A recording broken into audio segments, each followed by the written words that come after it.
इकाई 2 विलयन के अगले टॉपिक में पेज नंबर 8 है। इसमें द्रव का वाष्प दाब। तो वाष्प दाब द्रव का, जैसे कोई द्रव है उसको हमने यहाँ किसी पात्र में लिया है और इसको ऊपर से बंद कर रखा है। द्रव को जब गर्म करेंगे तो उसकी सतह है ये, तो द्रव के जो अणु हैं वो इसकी सतह को छोड़ के ऊपर आएंगे, यहाँ वाष्प के रूप में एकत्रित होंगे। एक स्थिति में द्रव और वाष्प इन दोनों के बीच में साम्य स्थापित होता है। तो यहाँ जो द्रव की वाष्प यहाँ जो प्रेशर डालेगी, ऊपर से दाब डालेगी, उसी को हम कहते हैं द्रव का वाष्प दाब। तो स्थिर ताप पर किसी द्रव, कोई द्रव है और उसकी वाष्प, इन दोनों के मध्य साम्यावस्था में, साम्य की जो अवस्था आएगी मीन्स आप देखें द्रव से वाष्प बनता है, इस क्रिया को वाष्पन कहते हैं। वाष्प ठंडी होती हैं, इस क्रिया को द्रवण कहेंगे, द्रव बनेगा। तो ये दोनों ही क्रिया चलती हैं। एक स्थिति में जाके इन दोनों ही अभिक्रियाओं के वेग बराबर हो जाते हैं।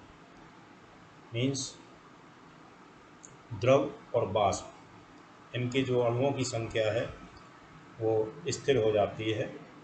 इस अवस्था को कहते हैं साम्य अवस्था। अग्र और पश्च अभिक्रिया के वेग समान। तो यहाँ जो अब दाब उत्पन्न होगा वाष्प का द्रव के ऊपर, उसी को हम कहते हैं द्रव का वाष्प दाब।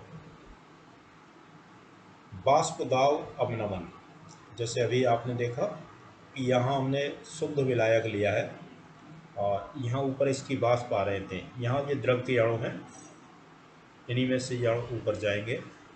अब अगर इस शुद्ध विलायक में, द्रव में कोई अवाष्पशील विलेय पदार्थ हम मिलाते हैं तो विलयन बनेगा।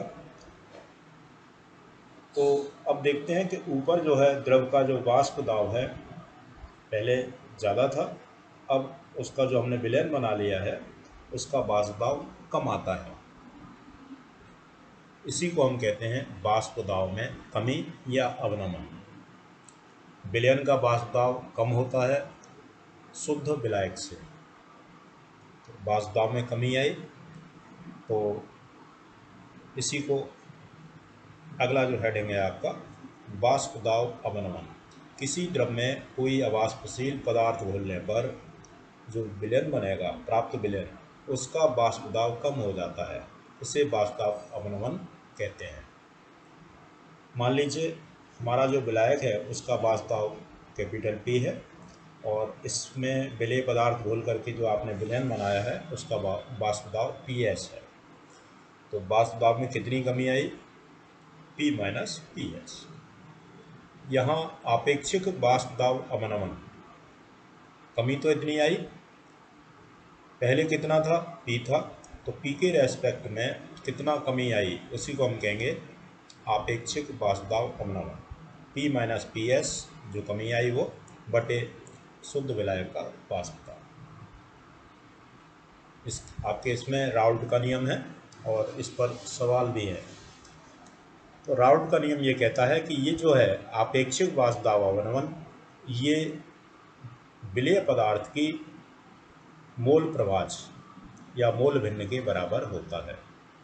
वाष्प दाब का आपेक्षिक अवनमन विलेय की मोल प्रभाज के बराबर होता है। ये हो गया। इस पर सवाल है, यहाँ देखें अत्यधिक तन विलयन के लिए बहुत पतला विलयन है, इसका मतलब है कि उसमें विलेय पदार्थ की मात्रा बहुत कम है, विलेय के जो मोलों की संख्या है वो बहुत कम है। तो small n is very very less than capital N। Capital N का मतलब है विलायक के मोल। तो n की वैल्यू, स्मॉल n की वैल्यू कैपिटल N की तुलना में बहुत कम है।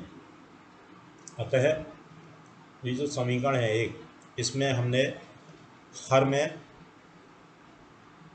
स्मॉल n का मान छोड़ दिया है, यहाँ से n हटा दिया। इसमें थोड़ा दिक्कत आ रही है, हर का मान छोड़ने पर, हर में n का मान छोड़ने पर, इसको सही कर लेंगे।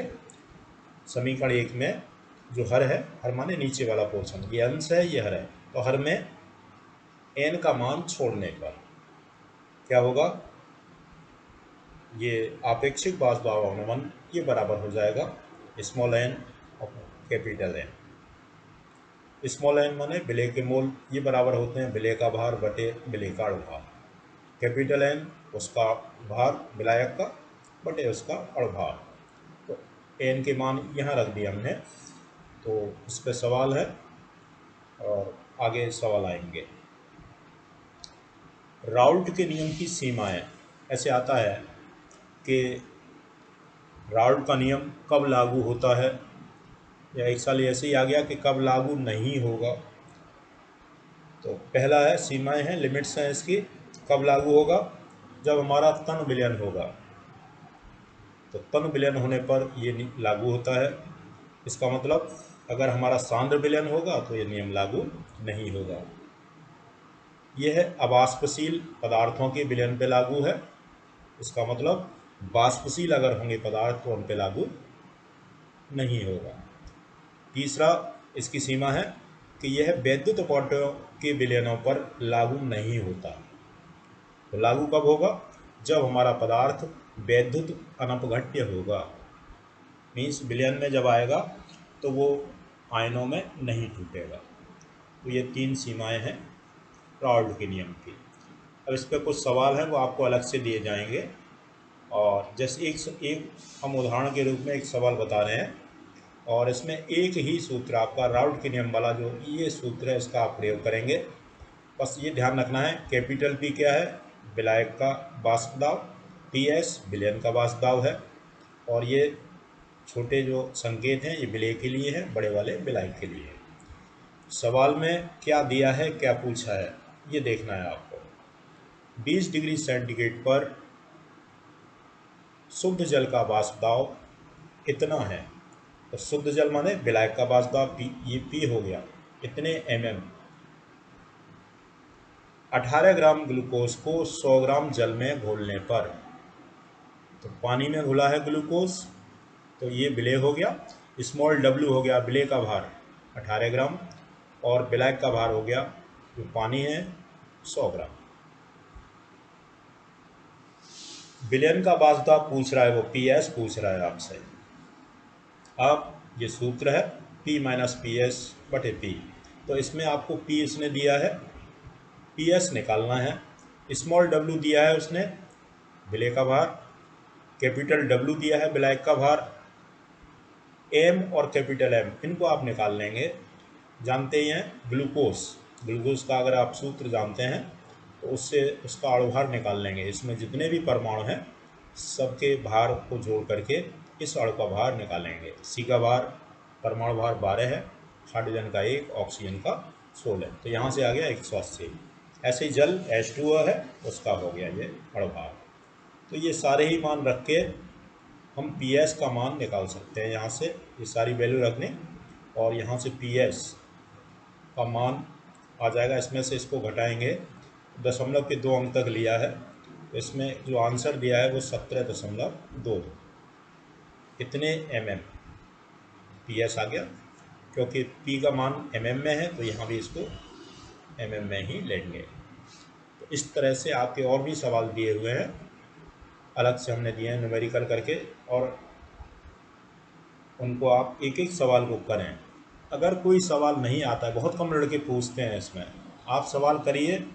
जो नहीं आए, मान लो पहला ही नहीं आ रहा है तो पहला आप पूछिए, आप व्हाट्सएप पे डालिए, तुरंत आपको उसका सॉल्यूशन मिलेगा। उसके बाद फिर दूसरा करें, आप तीसरा करें, सभी सवाल करें, इससे अभ्यास होगा, सूत्र भी याद होगा आपको, और अपने ऊपर कॉन्फिडेंस भी आएगा। ठीक है, यहाँ जो हमने नोट्स भेजा उसमें भी आप, चलो उसको तो हम सही करके भेज देंगे, इसमें थोड़ा यहाँ n का मान छोड़ने का।